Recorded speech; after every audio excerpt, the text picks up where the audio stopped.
been so stuck in my head that I forget just about everything my therapist said. Maybe I'm self-helpless. Hey everyone, welcome to Self-Helpless, where science, spirituality, and sustainability are brunch buddies. I'm Delaney Fisher, and details about today's topic can be found in the episode description. Returning listeners, if an episode of Self-Helpless has supported you in some way, a quick 5-star rating or review, if you haven't left one already, honestly keeps this indie podcast alive amidst the big old budget behemoths out there. So thank you for feeding the algorithm a little treat for me. Ad-free episodes are now on Patreon at patreon.com/selfhelpless, and info about some free goodies will be shared in the outro. Okay, it's podcast time. Just a quick heads up before we get into the conversation. My guest today, Arielle, is not a sponsor of the podcast. She is not paying to be on the show. This is a topic I'm really passionate about, and we want to get this information out there to as many people as we can. So I just wanted to mention that since we do touch on her brand in this episode. What were some of the most surprising findings for you when it comes to the origin or history behind products like what we've considered for so long to be the standard tampon, pad, menstrual product? I was fascinated first to learn how little research is actually done on women's bodies. So Yes. just last year in 2024, the first ever study was done by a woman at a top Ivy League university who was like, let's look and see what's in tampons. First So ever in history was first just last ever. year. And tampons were invented in 1931 by a man during the Industrial Revolution, which that was around the time we started mass producing things. Microplastics, a lot of chemicals and toxins were put into our products to mass produce, right? So all of that to say, our products have not changed much since 1931. And there's little to no regulation around what a lot of the distributors of these products have to list in the ingredients or actually, share. So with that being said, there were about 30 samples of organic and non-organic products tested, and they found lead and heavy metals in all of the samples and additional toxins. So arsenic, there were phthalates, PFAS, which is like a forever chemical. And unfortunately, PFAS are like in a lot of things nowadays. Yeah. But yeah, all of these things in certain brands, the cotton is bleached or there's fragrances. One of the biggest things I would say, actually, fragrances, even down to like your perfume, that is like the first thing we should be getting rid of. Those are like massive hormone disruptors. So if you're buying, scented pads or tampons, like that is so horrible. I can't even believe they're allowed to sell that. Wow. This news came out and I was about a year into product development, and I just remember like calling my mom and sister crying, like, I'm too late. Like I'm not to market yet. And I was actually shocked though about how little traction this news even got, right? I learned it because I'm so embedded and deep in this world. And I was telling everyone and kind of freaking out, and everyone didn't even know themselves. So then I was like, okay, it felt very synchronistic with the launch of this product a couple months later. I'm like, we need to do better for women. There needs to be better products. And I truly believe period underwear is one of the best options, because I think that energetically our flow is meant to shed from our bodies versus being plugged up with a tampon or even a cup. So I've chosen top quality materials that are tested to be free from all of the horrible toxins that you'll unfortunately find in a lot of conventional menstrual products, as well as conventional underwear. Fast fashion or any products that are like, poorly mass produced, unfortunately, are likely made with synthetic fibers, which often have a toxic chemical finish coating on these products, again, so they can like mass produce them. I think it's just absolutely crazy that it took that long to even test what is in these things. Because a lot of the time as a consumer, you just assume if a product gets to, of course, I've learned my lesson years ago. That's not how it works. But so we are made to believe that if a product gets to the shelf, it's been tested, it's been ethically sourced, it's all good to go. We're fine. We've been taken care of. It? Yeah. But no. So yeah, and the study's findings have now prompted the FDA to really research the effects of women wearing these products in the most absorbent part of our body. Our vaginal wall is 10 times more absorbent than our skin. So I'm like, imagine though, like what a product with these heavy metals in them, wearing them so close to our reproductive organs, like what is that doing? We don't know. Absolutely. And we start using them so young. I mean, I got my first menstrual cycle when I was 12. I have friends who got it at 10 or even 9. And so, yeah, they're either right on our skin or literally inside of our bodies. So it's Unbelievable. crazy. Yeah. Okay, so why do you think that these big brands have been able to keep ingredient lists so vague or even hidden completely from us? And what do you think needs to be in place going forward for real accountability and transparency for consumers? Yeah, I think we just need better regulation. Look at like what happened with food, right? And how all of that marketing shifted over the last decade, most recently, to like promote organic food. But then there were workarounds to where certain, companies could put organic, but it's like there's still all these pesticides and whatnot in the products. So I think we Right. just need better regulation from our government as far as disclosing where it comes from, how it's made. I know my consumer habits have changed personally. Yeah. I will only buy from brands where I directly can like see the founders behind the brand and talk about their manufacturing process, where they're doing it, understanding where they're getting their fabrics from. Because I think social media has been a really amazing tool for all of us to learn and get to know these smaller brands. So as a consumer, I think just being aware, because who knows if the government will ever be able to like get it together enough to like actually protect us like they're supposed to. So I kind of just take on that responsibility myself as a consumer. And I'm curious about where my berries are grown and where I buy them from, like all of these things. So I just try to do my best there.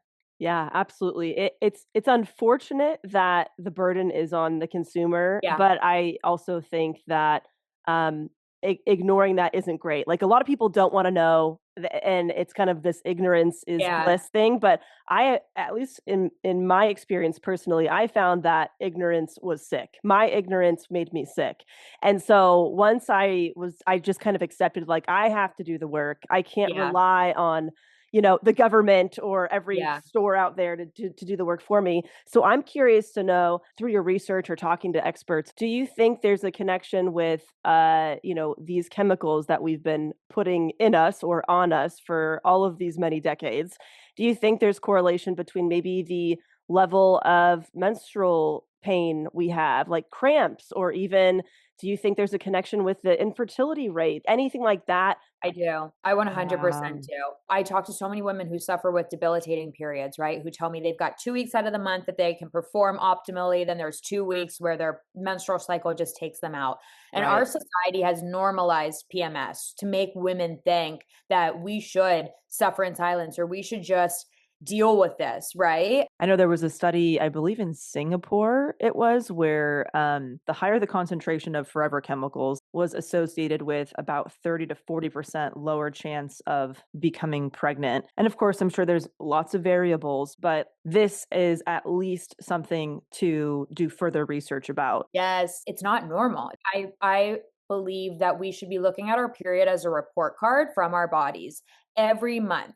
And if Mhm. you are suffering with really heavy flows, debilitating periods, like looking at, I would start with like, what products are you using? Yes. And then globally, because unfortunately, we live in an environment where we're just riddled with toxins from our skincare, to like the beauty wellness products that we use to the food that we eat. So I do think we need to look at all of the items we're using. Right. However, I've talked to women now who have made the switch to period underwear who were strictly using tampons, and they have already expressed so much relief from their PMS, not near as much cramping, shorter duration in their flow, and then less heavier flows. So, and that's just from talking to women. Wow.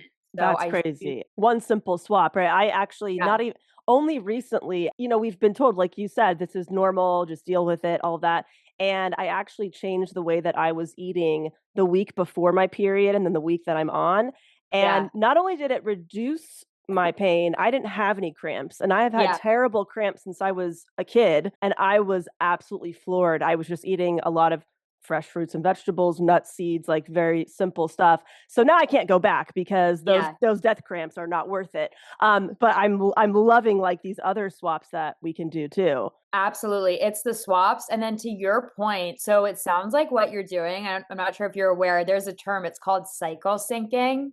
Oh, But cycle syncing is more so just having an understanding that we as women, we have 4 different phases, 4 different cycles that we go through every month. And when you learn what phase and cycle you're in, when you cater your life, how you schedule, work or social events, how right. you eat, how you move your body, all of those things will have an impact on your cycle. And in fact, it's really just learning to work in line with your cycle versus working against it. And Right. that in itself can relieve so many symptoms of PMS. Yes, and I was talking to somebody recently of how we see, maybe men have this like 24 cycle, Oh, this yeah. like 24 energy cycle, where ours is an entire month of energy Yes. fluctuations. And so I've really tried to embrace that. Yeah. But it can be hard, especially in the entrepreneurial space, or if you have a lot of ambition to slow down as needed. Um, 100%. Yeah. yeah, when you started kind of going down this rabbit hole of learning about maybe historically before mass produced menstrual products, how did people handle their periods and what did that look like? And did that inspire the product that you created? Yeah, it did. Women used to look at their cycles, and society did, and communities did, as sacred. Our cycles, essentially, they are life, they give life. So, yeah, people used to celebrate and honor their cycles. And Mm, it was a time where women were allowed rest and reset. And then, like I shared, it was during the Industrial Revolution when a lot of like marketing came about too. And that's when it really shifted, because they started mm, marketing our periods as making it like a dirty thing and right. creating all this stigma around it. Be hygienic, wear a tampon. So yeah, there's some cool old wisdom around, yeah, how it used to be one thing and then it shifted. And then one of my big goals with the brand is to talk about this and bring awareness back and kind of hopefully shift it back to being something that we honor. Yeah, that's crazy that it was something that was celebrated up until the Yeah. point of this shift. Then it became taboo. It became Yep. this shameful thing. I mean, yeah, when I think about growing up, it's like, yeah, you can talk about your period with like, a female parent or a friend, but Yeah. like, boys teasing you, saying that's gross or whatever, like that starts so young.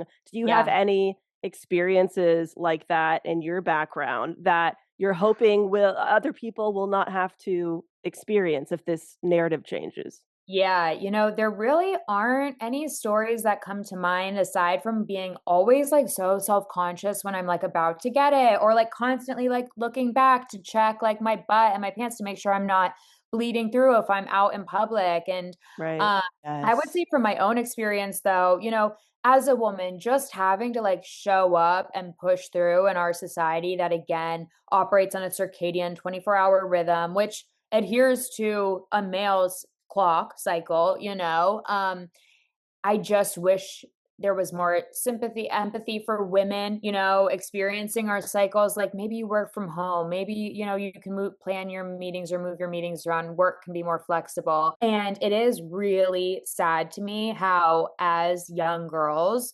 we are so hush hush about it. I would love to Mm. change that and really like maybe it's like separating girls at a certain age in a health class and really teaching them about cycle syncing, the 4 phases. I'm in my 30s and I just like learned all of this and that's like Right. baffling to me. Yeah, and it's so important to talk about this openly because your period, like you said, it's kind of a report card. I love that the way Yeah, that it can tell you things about your body. I mean, there's right. there's signs of cancer and stuff that your period or lack thereof can tell you about, or Right. bleeding in between. So it's vital that we talk about Yes. this and remove the taboo. Has this changed the way that you look at all the products around you? Was this your kind of Yeah. first entry point into the Yeah. rabbit hole? When I was about 28, I watched that Netflix documentary Stink. Did you ever see that? I probably did. Yeah. And that was when I started looking at everything differently. Yeah. Perfumes, candles, the food that I was putting in my Yes. body, and I made all these lifestyle changes that completely transformed my health. So, what other products have you looked at differently now because of this? Everything, Yeah. everything. And I'm so It's deep in never the rabbit ending. hole. Everything. To your point, candles are a huge thing to look out for because, again, with the fragrances, also our skincare and makeup, that's like a major thing, right? Things that we are putting on our skin every single day, clothing, because of Oh, what yes. now about how things are made. And knowing Yeah. that our skin is our largest organ, it's really important for me to wear natural fibers, or again, fibers that are tested free from PFAS, lead, dioxins, heavy metals, all of those things. Yes, it can be very overwhelming once you realize, Yeah. okay, what is actually in this stuff? I Yeah. love the analogy of like I come back to this a lot is, it's like asking a fish what water is. They're like, Mm. what's water, right? We're born into these things. We just assume Yeah. it's all normalized. So when you start to look at everything with a fresh lens, it Yeah. can get overwhelming. But It is. I heard somebody say, like, if you focus on what you're drinking, what you're eating, and what you're breathing, if you start Yeah. there, Yeah. that might be helpful to simplify. Do you have any like things that have helped you calm the overwhelm?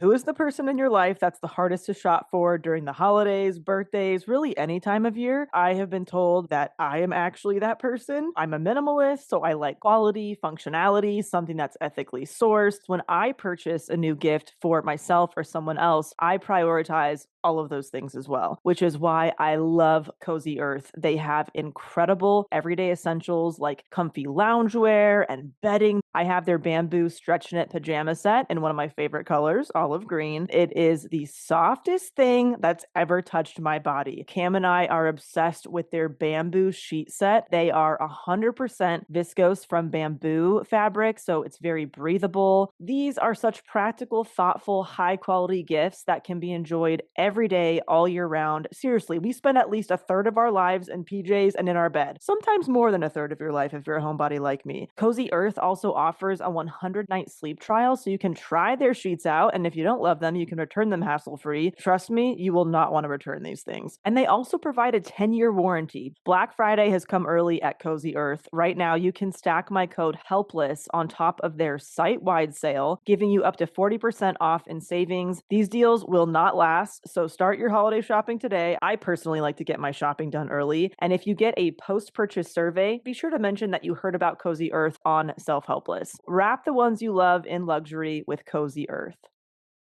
Just learning to be really mindful and starting like where you can, and just like having grace with yourself. I think everything is like fine in moderation, as long Right. as like holistically overall you're doing your best, and I would say, modifying what you can, but it's all you can do. Absolutely. I even recently changed my toilet paper because of what you said about bleaches and dyes and all that. I mean, that you're Me using too. that several Yeah. times a day. That's right next to your reproductive organs, so Yeah, it can be never ending. But yeah, these are these are good places to start.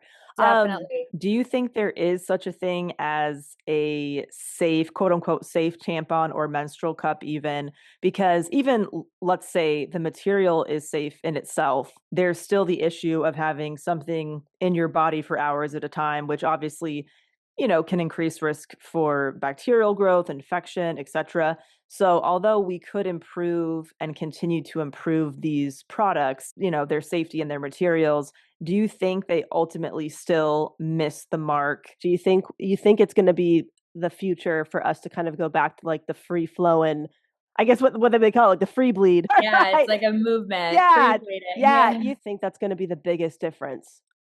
I personally think we need to get back into a free bleeding movement. However, I do think it is possible to create a tampon that's safe for the body. At least using cotton that's not sprayed with pesticides and glyphosate and like all of whatever it's used to make it. Yeah, that'd be great. I definitely think that we're capable of doing that. But then second to that is like when it's actually like in your body, is that the best thing? When we see marketing for like super absorbent tampons, the massive ones, right? Like Yes. and then you can leave it in for 8 to 12 hours. I just don't think we should ever be having anything in our body for like 8 to 12 hours, Yeah. So I think that we need to like shift our narrative on that too. If you are going to use that product, switch it more often than not. I've been using a menstrual cup for a while, and I would just love your thoughts about Yeah. that. It seems to be better than tampons, but I'm Yeah. curious about it being plugged up, you know?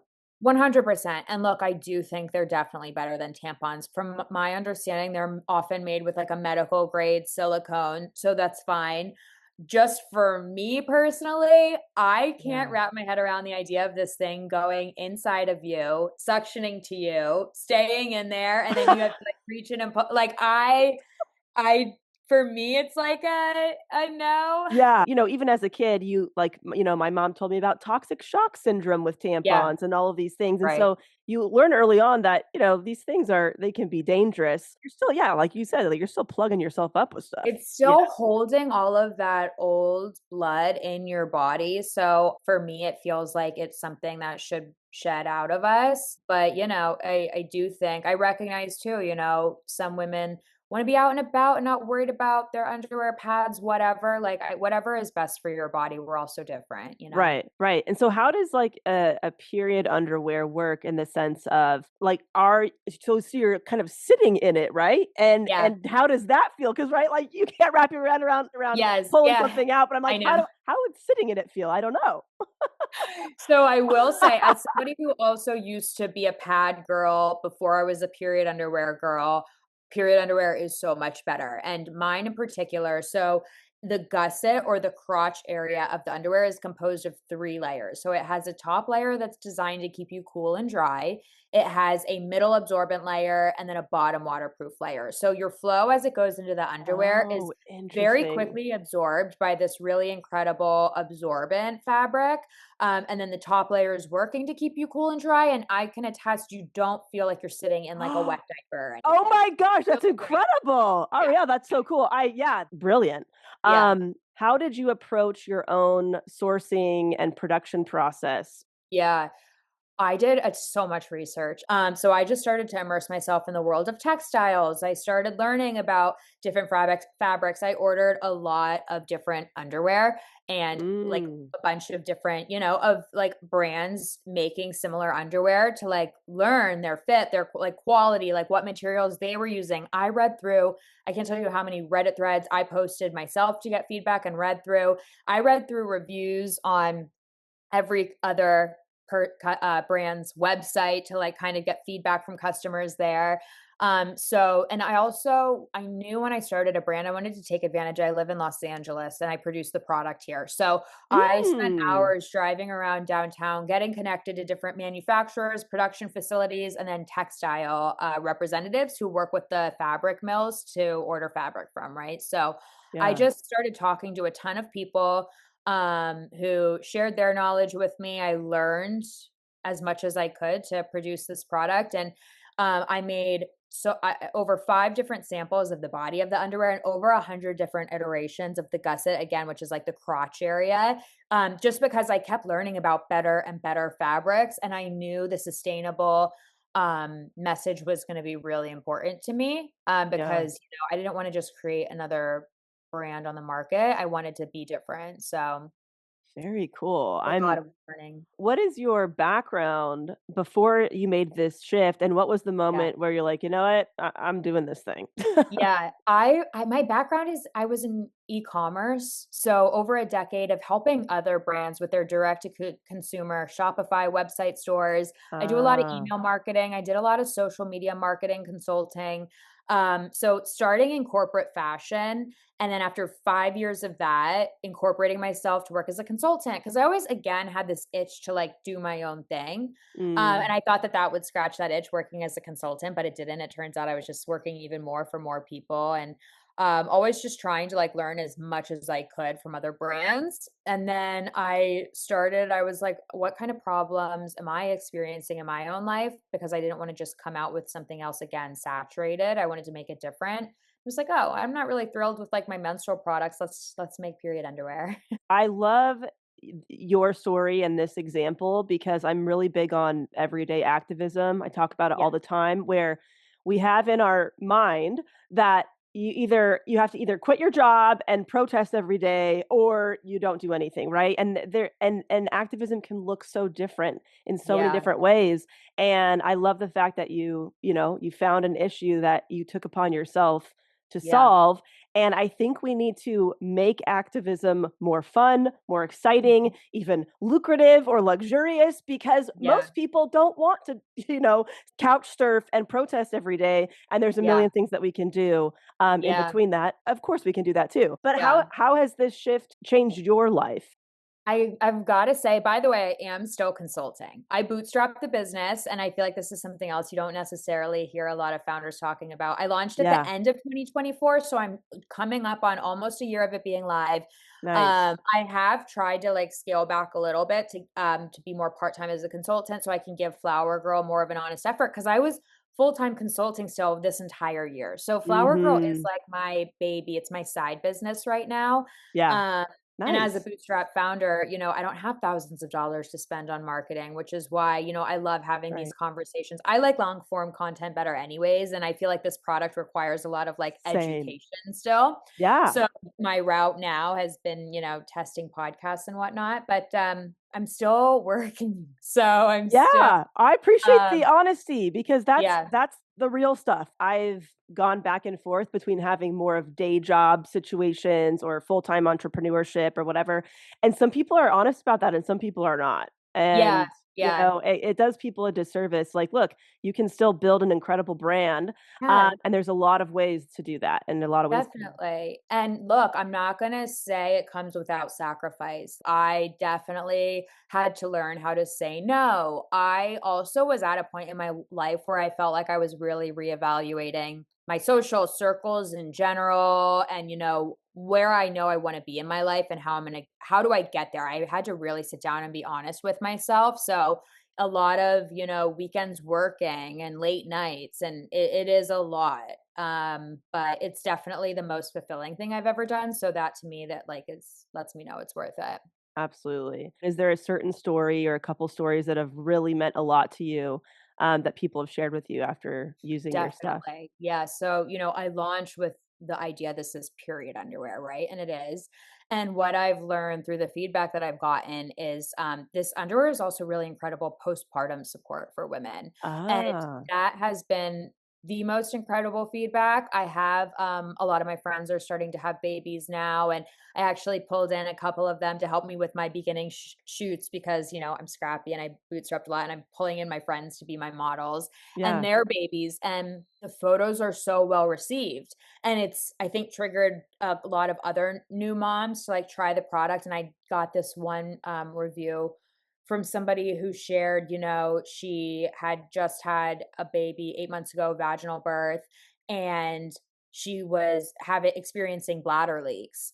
And she was Mm. like, your underwear has allowed me to like go about my life feeling normal again, going to Pilates classes because I feel protected, and that I'm Mm. not going to like, leak my pants. And so I've learned through this, they're great for incontinence, bladder leaks as well. Um, Yeah.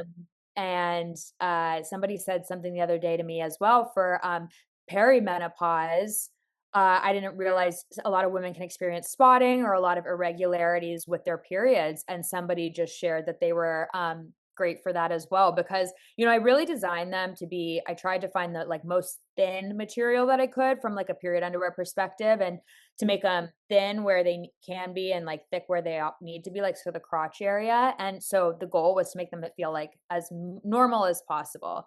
And I Yeah. tried to make them cute too. So Yeah. So yeah, exciting. so So I mean, this could kind of replace also, like, Depends, right? Those types of things too, right? I yeah, mean, yeah, sounds like it's, totally. for all of that, way cuter than wearing diapers for sure. Definitely. That's so what is your hope, like, if everything goes right, what are you envisioning for it? Yeah. Oh, great question. I the long term the I hope not long-term goal, but I really want to make this like a mission-driven company where I can, include a charitable aspect, giving back, really creating this like engine that educates women on there's a lot of period and poverty in the world, and using this product as the best possible option to help mitigate some of that is like my hopes. And then to make a full line of like lifestyle, non-toxic, body safe, natural fibers I would love to do that. Very cool. Well, this was fascinating. I learned so much in this conversation. Is there anything that we did not cover that you think is especially important for people to know? Honestly, I feel like we covered so much of it. I don't have anything else right now that comes to Okay, mind. great. Okay, that's Yeah. great. That's the goal of the podcast. Yeah. Well, where can people find you and your work and all that good stuff? Yes. So our website is flowergirl.co. And that is the Instagram as well. It's at flowergirl.co with an underscore at the end. If you want to send a DM, if you want to send an email from the website, you're going to be talking directly to me. So I'm so happy to answer any questions anyone might have around the product itself, around our cycles, anything. So feel free to reach out. Thanks for hanging out with Self-Helpless. Feel free to share this with someone who could use it, and you can binge related conversations linked in the show notes. Ad-free episodes are now available on Patreon, and because I'm practically allergic to social media, the best way to get notified about new episodes is to subscribe wherever you get your podcasts, or join the email list at selfhelplesspodcast.com, where you will also find some free goodies like a watch and read list and the quote buffet. All right, love you big time, and thank you so much.